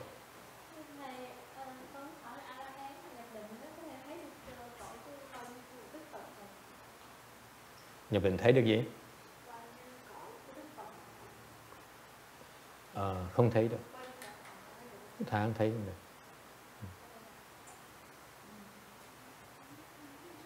When the Arhat, when the question is the Arhat, when he entered his samadhi, how many of the Buddha realm can he see? He said he cannot see the Buddha realm. Tứ quả La Hán khi mà nhập định không thấy được cái cõi Phật. He can't. His samadhi, his power is too limited. Sức nó rất là hạn chế. Okay? Any other question? All right. So, and so this sentence here means that you, if you should know that you should know about where you came from. Nói cách khác, quý vị phải nhớ là cái gốc quý vị, nguồn gốc quý vị ở chỗ nào. Originally, you have something called this self-nature. Lúc trước vốn quý vị có cái Phật tánh, and over time, trong cái thời gian qua đó, it becomes polluted. Nó bị dơ bẩn. Okay? It's just like gold. It's covered by the mud. Giống như cái vàng nó bị bùn lầy, nó dính vào. That's all it is. Okay? Originally, you are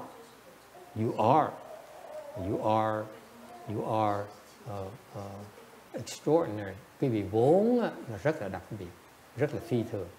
And right now, you only confused because you only see the ickiness that covers you up. Hiện bây giờ quý vị không thấy được, không hiểu được là tại vì bây giờ bì nó bẩn rồi.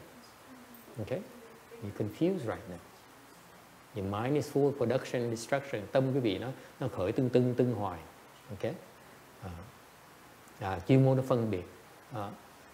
All right? And if you understand that once you get to that level, your self nature, which is perfect, and your pure mind actually are your best teachers. Tới lúc cái trình độ đó thì cái Phật tính viên mãn quý vị và cái tâm thân của quý vị thiệt sự là bổn sư của quý vị. And that is far better if you can keep your mind in that reference point. It's better than reciting Buddha's name. Nếu quý vị thấy được như vậy, nó còn tốt hơn là niệm Phật nữa. Any questions?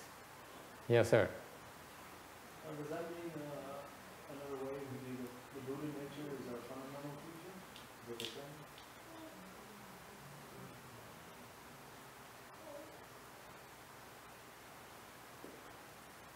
I don't know. This is where in the early patriarchs, their teaching is unlike Bodhidharma. Only Bodhidharma is a person who taught them the chant, but the later patriarchs, I feel, their teachings are too theoretical. Đối với thầy đó, ngài Bodhidharma dạy pháp Bodhidharma đó rất là hay. Nhưng đều mấy cái tổ sau đó họ dạy, họ nói lý thuyết nhiều hơn, họ dạy về họ dạy về lý, họ không dạy về sự. They teach about principles, they don't teach about the actual way to do it. Okay, you read, I read many patriarchs teaching. They're all like this. They're all very, very. They speak of the ultimate way, but they don't tell us how to get there. Just because you're aware of it, this is my criticism. Just because you're aware of it, how is it my teacher? Thành ra đối với thầy cái này nghe rất là hay. Nếu quý vị nói là nếu như quý vị biết là cái Phật tính mình nó thanh tịnh, cái đó là thầy của quý vị, không cần niệm Phật nữa. You don't need to recite the Buddha's name. I have a hard time with that. Okay, I'm aware of it, but it doesn't help me at all. Thầy biết cái đó điều nó vẫn giúp, chẳng giúp được thầy cái gì đó. I still prefer to be with my master. I don't care what he says. Nếu mà thầy có cơ hội thì chẳng thà thờ ở bên cạnh ngài Tiến Hóa còn hơn là biết cái chuyện. I'd rather be next to him than to know this. That's my personal preference. Because I discriminate. Thầy vẫn còn phân biệt. Okay?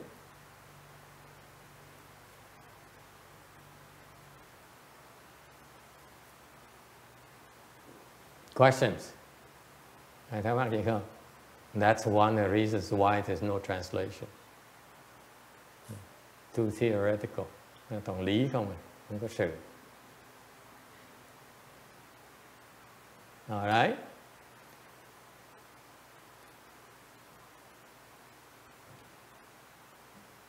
Yes.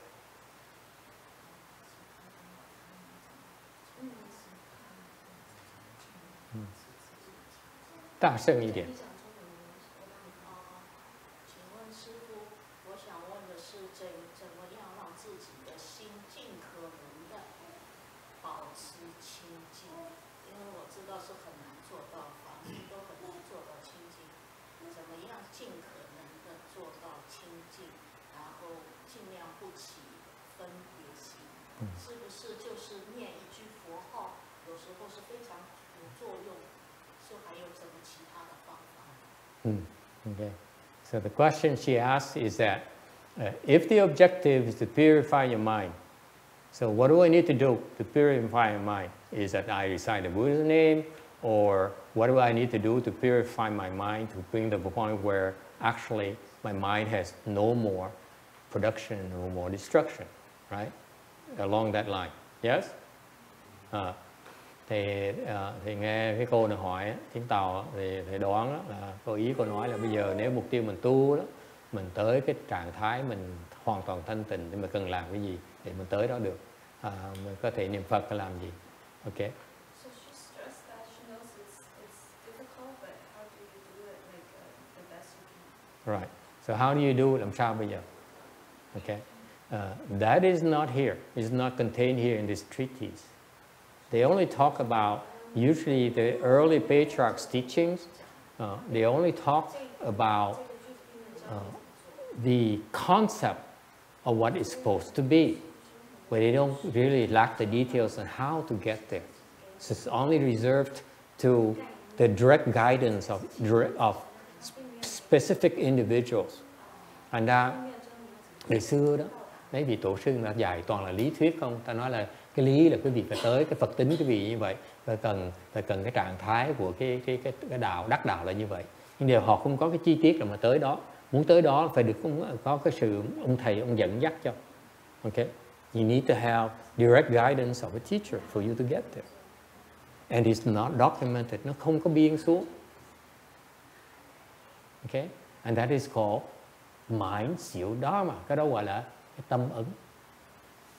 The only Bodhidharma transmitted and certified Huệ Cực, giống như ngài Bồ Đề Ma, ngài truyền lại cho ngài Huệ Khả.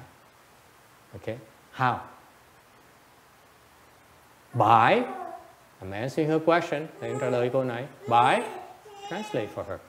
By what? By doing.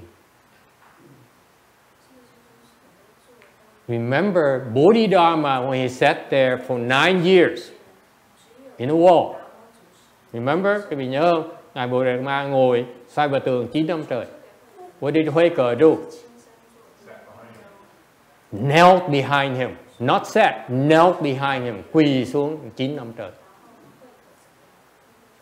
Nonsense, cái chuyện nó vô lý dễ sợ. It's nonsense.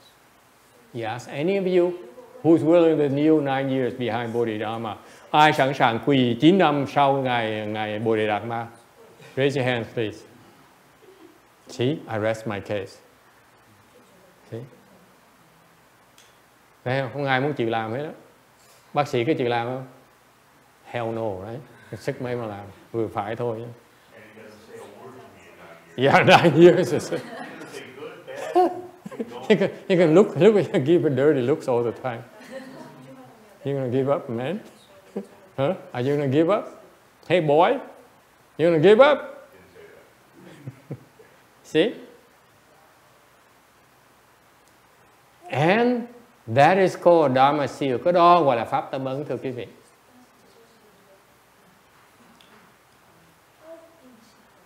So that's why after he taught Huayca, okay? Venerable Huayca, did Huayca force the third patriarch to sit 9 years? Third patriarch wouldn't have that kind of patience. Thành quý vị thấy ngài Bodhidharma dạy cho nhị tổ đâu có dám dạy là tam tổ là quỳ 9 năm đâu. Okay? Because third patriarch doesn't have it. Tam tổ không đủ sức. Doesn't have it. So he has to teach third patriarch another approach. Anh dạy tam tổ cái khác. It's not even written down. Không có dạy, không có biên xuống. He did not need a treatise to teach him how to do it. Cái tâm ấn là không cần cái bài luận án để quý vị biên ra. So far so good. That's why in chant we don't write things. Cái thiền không có dạy, không có biên xuống. Okay, it's personal instruction. Nó là con làm cái này nè, con quỳ đi. Okay, I allow you to kneel for 9 years behind me. Ta cho phép con quỳ sau lưng của ta 9 năm trời. I allow you to. That's how. Answer her. That's how. You follow your teacher's instruction. Đó là làm theo lời thầy dạy.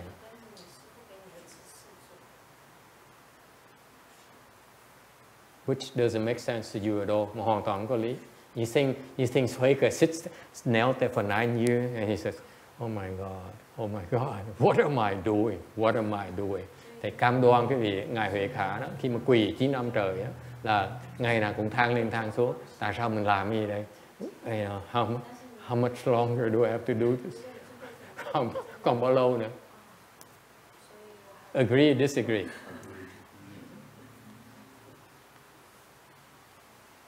That's why he had to kneel for 9 years. Với quỳ 9 năm trời. Every day, he says, why? Why am I do this? Ngày nào cũng tự hỏi, tại sao tôi làm cái này?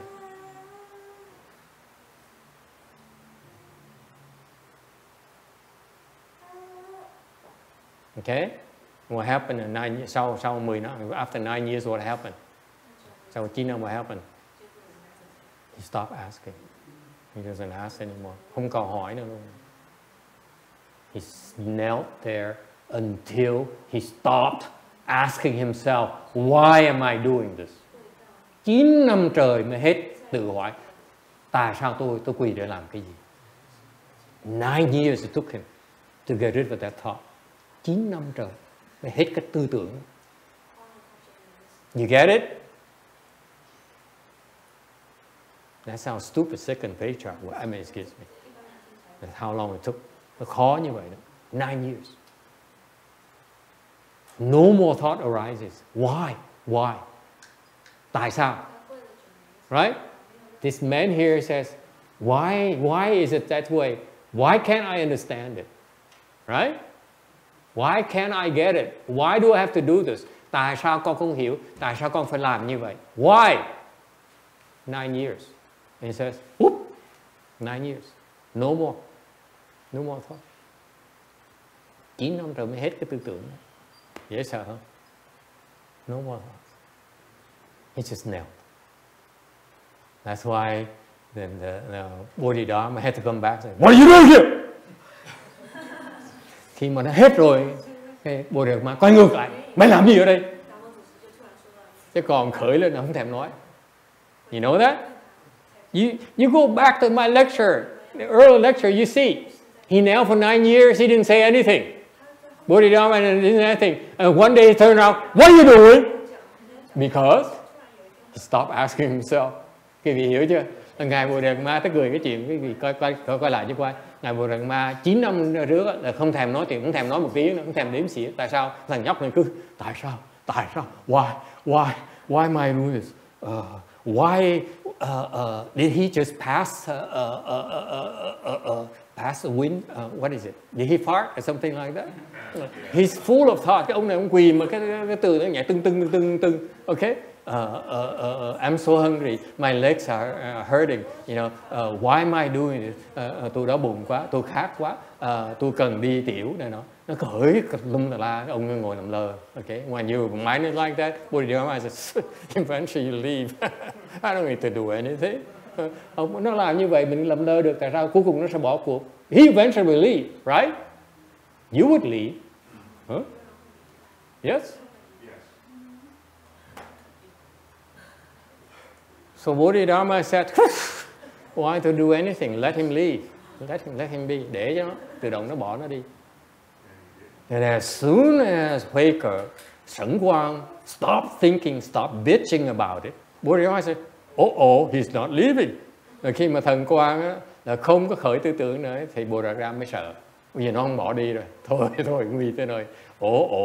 Problems here. Let's get rid of him. What are you doing here? Đuổi ngay lập tức.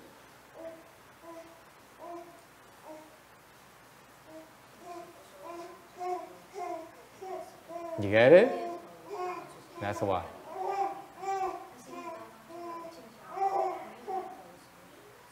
So, it's a long answer to her question.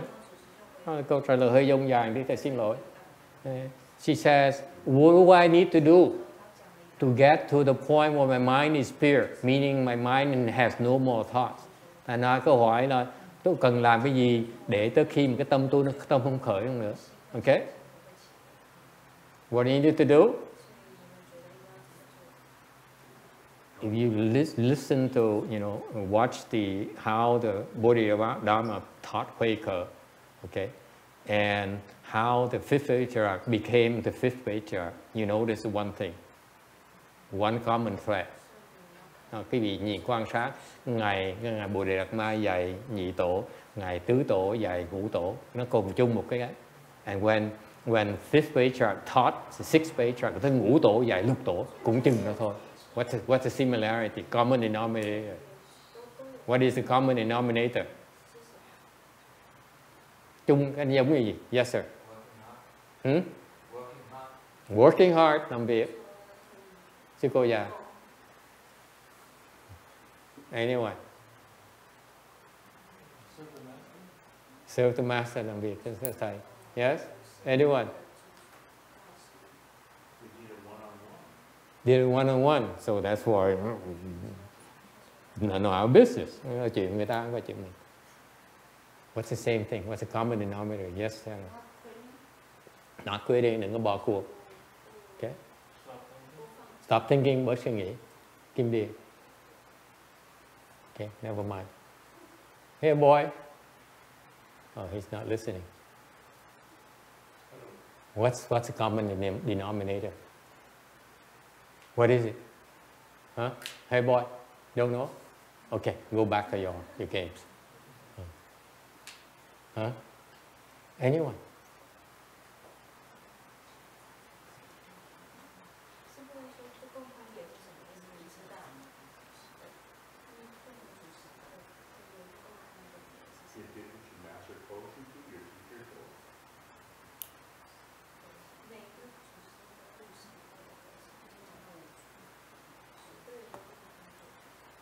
Doing things that does not make sense to you.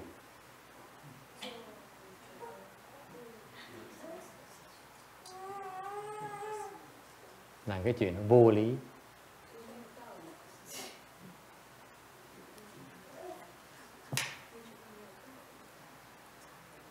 Right boy? Hey, alo. Agree, disagree? Huh? Huh? Agree? Huh? You get it? He's asked to do things that doesn't make sense to him. Làm những chuyện nó vô lý vậy sao? Why is that? John, why? Why is that? Tại sao vậy? Kiên điền khoái vậy sao? Kiên, I can't figure this one out. Cô Kiên điền, cái này hay như nữa, nghĩ không ra nè. Yes, anyone? Why? Why is that? Huh? 为什么？就是如果别人做的东西就不是自己的，就是别人的。假如是自己做的东西，就是自己的悟性，不是别人的悟性，是自己的悟性。Close. It's clever, but it's not quite fair. Yes. Tâm phân biệt discrimination mind. Bà già có biết không? Cái bà trẻ có biết không? Bà dân mà. Bà trẻ ngồi bên cạnh kìa. Nói bà già là bà giận lắm á. You call her old woman, she's very upset. Why? Có ai biết không? Why? Because if it makes sense to you, it serves your ego. Maybe it doesn't matter, you just do. Just don't think. Okay. Listen to your own advice, woman. Nói đừng suy nghĩ, tôi nói tự nghe lời đấy, đừng nói. Anyone? Write down discrimination, yeah. To break the mind, to stop the mind from thinking it knows. If you agree, okay? If you agree, you stop thinking about it, won't you? No. It's about making sense. Nếu quý vị đồng ý, quý vị đâu thèm nghĩ tới nó nữa. Right?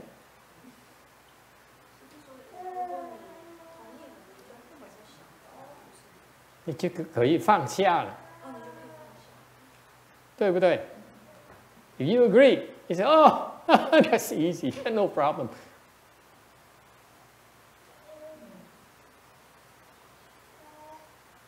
Yes. You did say earlier that we work hard in order to plant blessings that then allow us to meditate deeper or get Yes. higher levels. Right. So I would suppose that if you were engaged in something that made no sense to you, and yet, so you could see no benefit that you were doing for yourself, yet Right. you continued to do it, that Right. in some way you would be planting blessings. Yes. Lots of blessings. You plant more blessings when you do things you disagree than things that you agree.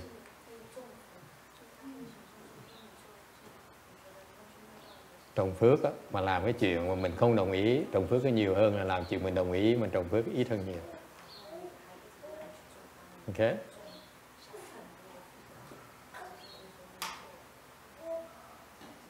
Why you look at me like that?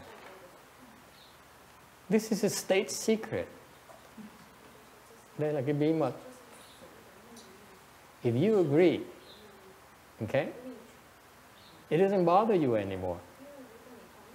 If you disagree, it bothers you day and night. Nếu mà quý vị không đồng ý, ngày đêm quý vị tức dễ sợ. You are so upset. You say, you get up at middle of the night. I think it's unfair. Thức đêm thức dậy, tức dễ sợ nó. Ông thầy ông ác. Yes or no? You're not there yet, Sarah. Master is so sweet to you. Ông thầy tử tế. That's why you worry when Master is so nice to you. Ông thầy mà tử tế, quý vị bắt đầu lo. You worry.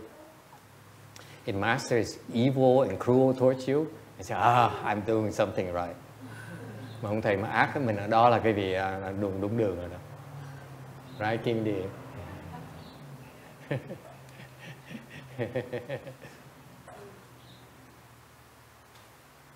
Okay.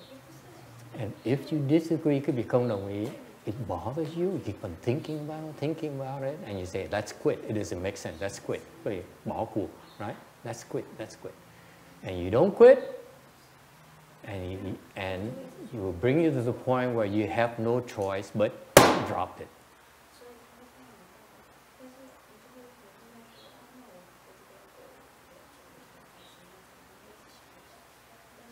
Bother you so much, you go crazy. Quý vị nổi khùng luôn. Either you go crazy or you drop it. Hoặc là quý vị nổi khùng mà quý vị phải bỏ nó. Dễ sợ không? Đó là ngài Bodhidharma dạy cho nhị tổ. That's what Bodhidharma taught the 2nd Patriarch. It's not written anywhere. Đầy cho mà chết luôn. He really tortured 2nd Patriarch for payback. That's the conditions. Quý vị thấy duyên á, phải điểm đánh gãy 2 cái răng rồi để nó trừng trị nó cho nó chết. You know, fascinating. The condition has arisen so that he broke his 2 front teeth and turned him to Leon Spinks. Okay? And that's why now Bodhidharma look at him and say, you think I have pity for you? Hell no, I'm going to make you suffer.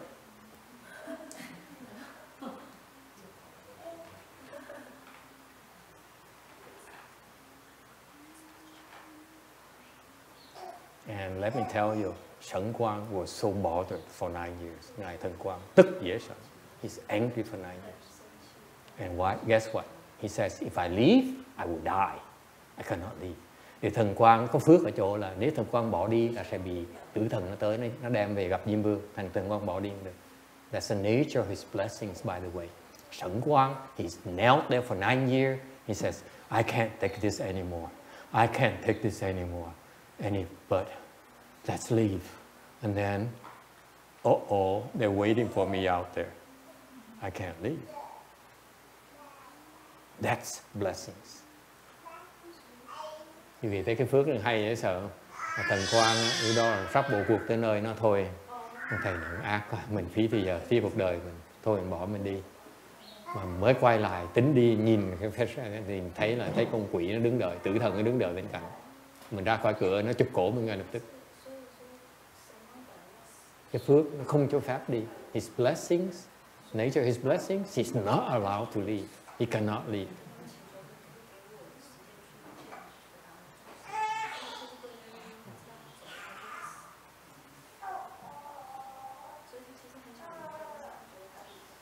You try to figure it out. Quý vị nghĩ ra được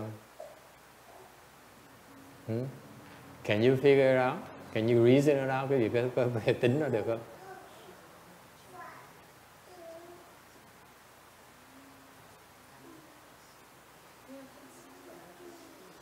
All right?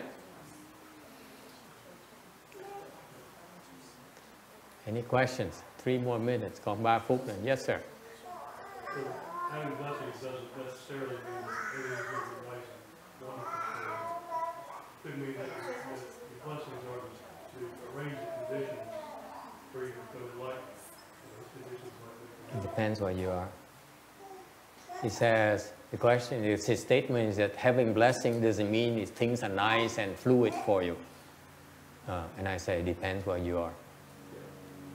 If you're in a Western bliss pure land, everything is perfect. Quý vị qua được Tây Phương Cực Lạc, mọi sự là như ý quý vị. Everything is as you wish.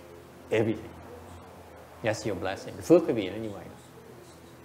Okay? You will meet the great Bodhisattvas who will come and teach you, and all kinds of good things happen to you. Qua bên kia quý vị gặp Đại Bồ Tát tới nhắc quý vị, nhắc tuồng quý vị. Hết Đại Bồ Tát tới Đại Bồ Tát tới nhắc tuồng giúp đỡ quý vị. Bên Tây Phương Cực Lạc đặc biệt vậy đó. That's what's special about Pure Land. Here in South World, your blessings bên cõi Ta Bà này sao? manifests as quite often obstructions. Cái quả ta bà rất thường xuyên cái phước quý vị đó, nó lộ ra bằng cách là những cái chướng ngại. The more difficult it is, the more blessings you generate. Nó càng khó chừng nào. What's so special about the sour world where we are, cái cõi ta bà này nó đặc biệt cái đó. Tu mà càng khó chừng nào thì càng dễ tiến bộ hơn. The more difficult the practice, the quicker you progress. Therefore, in sour world, your blessings manifest as quite often as difficulties. Thành bởi cái quả ta bà này, cái phước nhiều khi rất thông thường nó hiện ra bằng cái sự chướng ngại, khó khăn dễ sợ, so difficult.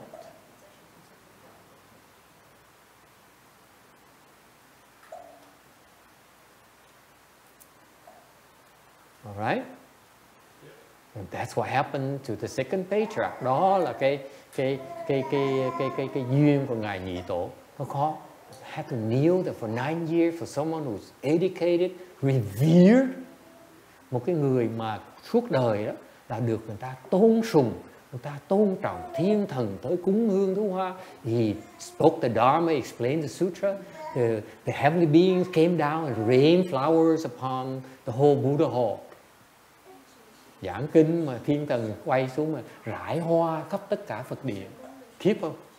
And yet he's asked, he's forced to kneel, mặc dù phải quỳ 9 năm trời.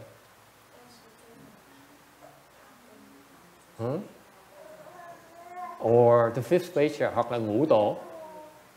Không cha, no father, cái đời nhục nhã. Mấy đồng niết cắt nó chửi, nó chọc quê lên chọc xuống. Without a dad, he's bullied by all the other children. Yes or no?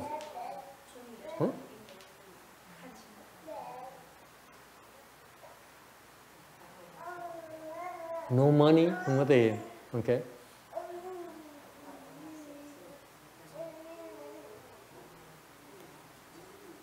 No education, không được giáo dục.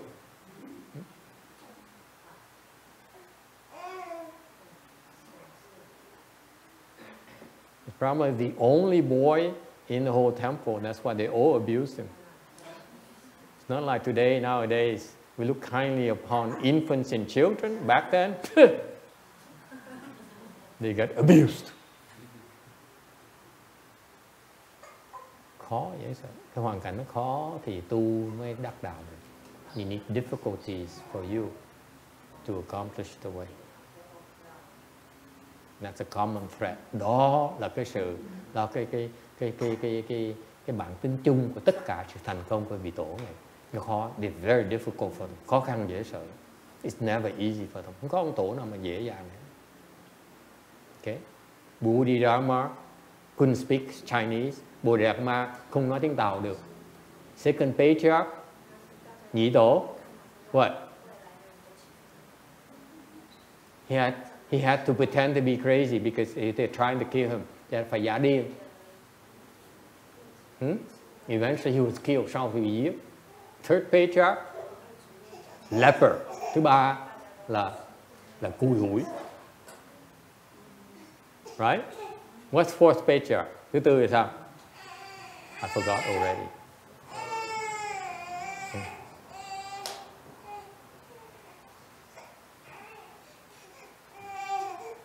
I don't remember what patriarch. It's very difficult for these patriarchs. It's not easy to be a patriarch. Cái pháp mà tổ đó, cái pháp khó khăn. So all the patriarchs, it's much harder for them than for us. Mấy cái người tổ cái pháp cái đường tu vào rất là khó khăn, không phải như chúng ta dễ dàng.